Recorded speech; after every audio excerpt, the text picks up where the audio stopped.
ಹೊಲದೊಳಗೆ ದುಡಿದು ಮತ್ತೊಬ್ಬರ ಕೈಯೊಳಗೆ ದುಡಿದು ಅದೆಷ್ಟೋ ನೋವುಗಳನ್ನ ತ್ರಾಸಗಳನ್ನ ಅನುಭವಿಸಿರ್ತಕ್ಕಂಥ ನನ್ನಪ್ಪ ಸಾಯಂಕಾಲ 6 ಗಂಟೆ ನನ್ನ ಮನೆಗೆ ಬಂದಾಗ ತನ್ನ ತಾನ ಇಸ್ಕೊಂಡು ಕಟ್ಟಿ ಮೇಲೆ ಕೂತಿರ್ತಾನ. ಅಪ್ಪ, ನನಗೆ ಇನ್ನೊಂದು 2 ವರ್ಷ ನಾನು ಬಹಳ ಚಲೋ ಓದಿ ಒಂದು ನೌಕರಿ ಹಿಡಿತೀನಿ, ಇಷ್ಟು ತಂತ್ರ ತಗೊಳ್ಬೇಡ, ಇಷ್ಟು ನೀನು ಸಂಕಟ ಪಡಬೇಡ ಅಂತ ಹೇಳಿ ನಮ್ಮ ಅಪ್ಪನಿಗೊಂದು 4 ಧೈರ್ಯದ ಮಾತು ನಾನು ಆಡ್ಲಿಲ್ಲ.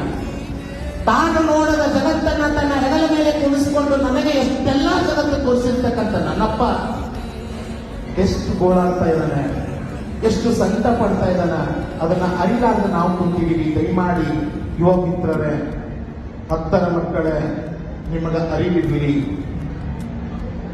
ಆದ್ಮೇಲೆ ಆ ತಂದೆ ತಾಯಿ ಇಬ್ರು ಕೂತ್ಕೊಂಡ ಅದೆಷ್ಟೋ ಸಾರಿ ಮಾತಾಡುವಾಗ ಸಂಕಟದಿಂದ ಅದೇನೋ ಅವ್ರೊಳಗೆ ಸಂಕಟ ಹಂಚಿಕೊಳ್ಳುವಾಗ ತಪ್ಪಿಗೆ ಏನಾದ್ರು ಹಾಗೆ ಹೋದ್ರಿ ಅಂತಂದ್ರೆ ಅವ್ರ ಬಾಯಿ ಬಂದಾಕೈತಿ. ಕಾರಣ ಅವ್ರ ಮುಂದೆ ಮಾತಾಡಬಾರ್ದು ಅಂತಲ್ಲ, ಅವ್ರು ಓದಿ ನಮ್ಮ ತರ ಸೌರ್ಯಾಕ ಅಂತ ಹೇಳಿ ಅದನ್ನೆಲ್ಲ ಮುಚ್ಚಿಟ್ಕೊಂಡಾರಲ್ಲ, ಅವರಿಗೆ ನೀವು ಹೋಗಿ ನಿಂತ್ಕೊಳ್ರಿ, ನಿಮ್ಮ ಕಷ್ಟಕ್ಕೆ ನಾನು ಅದೀನಿ ಅಂತ ಹೇಳಿ ಧೈರ್ಯದ ಮಾತಾಡ್ರಿ, ಅವ್ರು ಖುಷಿಯಿಂದ ಬದುಕ್ತಾರೆ.